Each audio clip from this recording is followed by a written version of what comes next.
Oi, gente, tudo bem?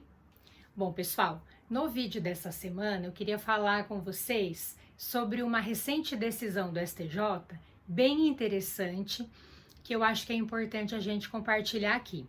Então, eu até coloquei no título do vídeo, né, se caberia o agravo de instrumento de decisão interlocutória que não designa a audiência de conciliação ou de mediação ali do artigo 334 do CPC. Então eu vou falar sobre isso hoje, contando para vocês, né, sobre uma decisão proferida pelo STJ, terceira turma do STJ, num recurso em mandado de segurança. Na verdade, a gente tem um recurso ordinário constitucional que foi interposto. Então, o número do recurso em mandado de segurança, 63.202, tá? Então, decisão do STJ, terceira turma. E aí eu vou contar rapidinho, pessoal, prometo não me alongar muito, a historinha, né, aqui, para a gente poder chegar na resolução, na definição do STJ com relação ao questionamento, até ao título do vídeo dessa semana, né, do nosso papo de hoje, dessa semana. Então, foi mais ou menos assim. Foi proposta uma ação de conhecimento, era uma ação de rescisão contratual acumulada com indenização, e a autora nessa ação, pessoal, ela colocou ali em sua petição inicial que ela gostaria da audiência de mediação, de conciliação ali do artigo 334 do CPC, então ela colocou na inicial que tinha interesse nessa tentativa de autocomposição. Muito bem. O juízo ali recebeu a petição inicial, citou o réu, eram dois réus aqui, citou os réus, mas nós não tivemos aqui uma citação para comparecimento à audiência, porque o juiz não designou audiência. Ele citou os réus para apresentação de contestação. E aí, dentro do prazo da contestação, um dos demandados acabou se posicionando pedindo a designação da audiência. Então, ele colocou, inclusive, nesse seu peticionamento, que a autora também colocou ali na inicial que gostaria dessa tentativa de autocomposição. Enfim, então ele pede para que o juiz, né, designe a audiência de mediação, conciliação nos termos da própria lei. E o juiz de primeiro grau aí, pessoal, ele acabou indeferindo esse pedido de designação dessa audiência, né, requerido, feito pelo demandado, por um dos demandados aí, alegando, né, dificuldade de pauta e alegando também, colocou ali também em sua decisão, que pela matéria discutida no processo, poderia haver posteriormente uma outra, né, tentativa de autocomposição, uma outra possibilidade, futuramente isso poderia acontecer. E aí, gente, dessa decisão do juiz de primeiro grau, que indeferiu o pedido do demandado de designação dessa audiência, ele impetrou mandado de segurança, alegando violação a direito líquido e certo, né? Inclusive, colocou aqui a ideia da obrigatoriedade da audiência. Então, foi pontuado que teria havido, inclusive, desrespeito ao princípio do devido processo legal, né?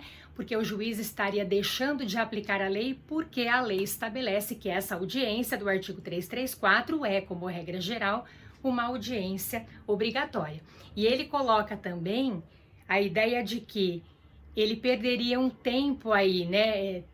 Teria sido tolhido dele, vamos dizer assim, um tempo ali, o que poderia prejudicar a sua defesa. Por quê, pessoal? Porque se o juiz tivesse designado a audiência de conciliação ou de mediação, o prazo, não havendo, né, essa conciliação frutífera, o prazo que o réu teria para apresentar a contestação começaria a correr da data da audiência, né? É o que diz o artigo 335, inciso 1 do CPC. Então, se o juiz marcou a audiência e não houve autocomposição, a data da audiência é o termo inicial para contagem do prazo ali para apresentação de contestação, para apresentação de defesa.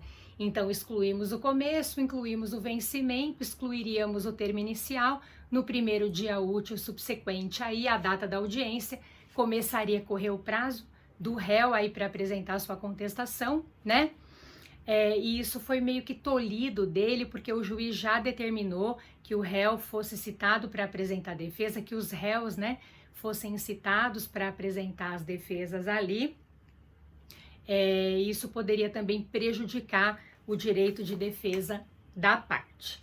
Muito bem, o desembargador, analisando esse mandado de segurança, em decisão monocrática, não conheceu do mandado de segurança, alegando o quê, né? Alegando que como essa decisão interlocutória não está no rol do 1015, então não comportaria ali agravo de instrumento, né? Não haveria possibilidade de a parte agravar de instrumento envolvendo essa decisão, e aí o desembargador colocou que o interessado deveria questionar essa interlocutória em preliminar de apelação, nos termos da própria lei, só para lembrar, né, que o legislador no artigo 1009, parágrafo 1º do Código de Processo Civil, diz que as questões que envolvem ações de conhecimento, decisões interlocutórias, prolatadas em ações de conhecimento, em ações cognitivas, quando sobre elas, né, não comportar agravo de instrumento, elas poderão ser questionadas ao final da relação ali, por ocasião da prolação da sentença, havendo uma apelação, né, como matéria preliminar de apelação, tanto nas razões como nas contrarrazões, a parte poderia questionar essa interlocutória não agravável por instrumento nos termos do 1009, parágrafo 1º do Código, né? E aí ele coloca o desembargador que essa interlocutória deveria ser questionada em apelação, enfim, e coloca também que a audiência do 334 não seria uma audiência obrigatória, muito embora recomendada, e que as partes poderiam tentar fazer essa autocomposição depois, até mesmo realizando uma transação extrajudicial, foi o que o desembargador considerou na decisão dele. Houve a interposição de um agravo interno, foi negado o provimento a ele. E dessa decisão, foi interposto um ROC, um recurso ordinário constitucional, que quem julga esse ROC também nos termos da lei, né, tanto do CPC como da Constituição Federal, é o STJ. E aí o STJ, com relação a essa questão toda, né, gente, se posicionou da seguinte maneira. Primeiro ponto, ele colocou assim, que de fato aqui há a ideia de que o questionamento dessa decisão interlocutória posteriormente seria inútil, seria inócuo, porque quando o legislador do novo CPC, quando ele trouxe a possibilidade dessa audiência no iniciozinho do procedimento, envolvendo as ações de conhecimento que tramitam pelo procedimento comum, a ideia do legislador era evitar que os ânimos tivessem das partes, né, muito exaltados, evitar que crescesse a litigiosidade entre elas. Então ele coloca a audiência no iniciozinho do procedimento com essa finalidade, né? Então o questionamento posterior com relação a isso seria inútil, ponderado, pontuado aqui pelo próprio STJ. Segunda questão, ele cita, obviamente, a decisão da Corte Especial do próprio STJ, né? Daquela tese, daquela definição da tese da taxatividade mitigada do artigo 1015 do CPC, que foi proferida, tese essa, né, que foi definida em dezembro de 2018. Então, só para lembrar, né, pessoal, o que é que a Corte Especial do STJ definiu em repetitivo nessa ocasião, dezembro de 2018? Que decisões interlocutórias, mesmo que fora do rol do 1015, desde que envolvessem questões urgentes, e o questionamento dessas questões urgentes feito posteriormente seria inútil, né? Então a gente tem que ter urgência da questão, desse questionamento, e a inutilidade do seu questionamento posterior. Mesmo que fora do 1015, pela tese da taxatividade mitigada, a decisão poderia ser impugnada via agravo de instrumento, né? E na modulação dos efeitos dessa decisão, definida pelo STJ, pela Corte Especial aqui em dezembro de 2018, pessoal, foi definido o seguinte, né, que essa tese se aplicaria às decisões interlocutórias proferidas após a publicação do acórdão do repetitivo, que é o repetitivo 988, né, nesse sentido. Caminhando para o fim, Aqui no caso do processo que a gente está falando, pessoal, foi o que aconteceu, né? Porque a decisão interlocutória questionada, que foi aquela em que o juiz não designou a audiência do 334, ela foi proferida em 7 de fevereiro de 2019.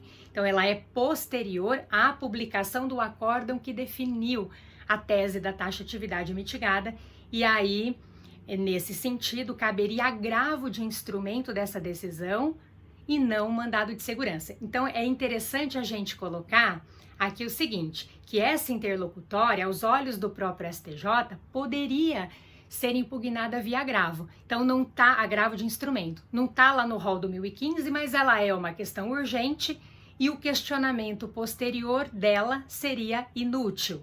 Maravilha, né? Poderíamos aplicar aqui a tese da taxatividade mitigada.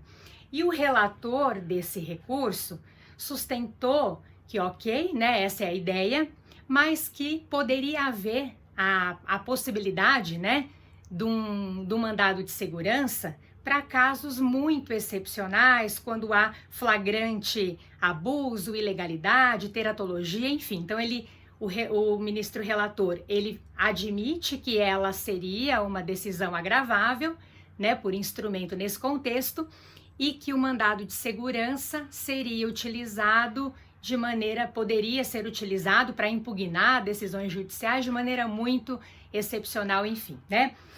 E aí, pessoal, no voto vista da ministra Nancy Andrighi, ela já fez um adendo aí. Opa, não é bem por aí.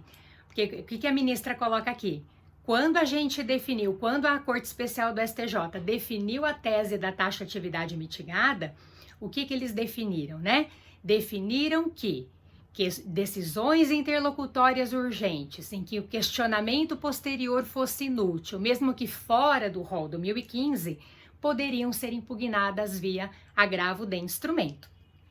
Então, nesse contexto, é o agravo que cabe, e não o mandado de segurança. Então, ela coloca na decisão dela, nesse voto vista, gente, que, nesse caso, o mandado de segurança estaria sendo vedado, porque a gente tem instrumento próprio para o questionamento dessa decisão interlocutória, que seria o agravo de instrumento dentro desse contexto. E ela diz, para finalizar, que se esse não for o entendimento, né, do tribunal, estaria havendo, inclusive, ofensa à tese desse repetitivo 988, que definiu a tese aí da taxatividade mitigada. Com base em tudo isso, né, o vídeo ficou comprido hoje, a gente teve que a terceira turma do STJ, no julgamento do recurso ordinário constitucional, conhece do recurso, mas nega provimento a ele, portanto, pessoal. Bom, me alonguei um pouquinho, mas acho que essa decisão é uma decisão bem interessante. Eu falei o número do recurso no comecinho do vídeo, vou colocar na descrição também. Espero que vocês tenham curtido, pessoal, o vídeo de hoje, né? E aí, semana que vem a gente volta, então, para continuar falando um pouquinho sobre processo civil. Um beijo e até semana que vem.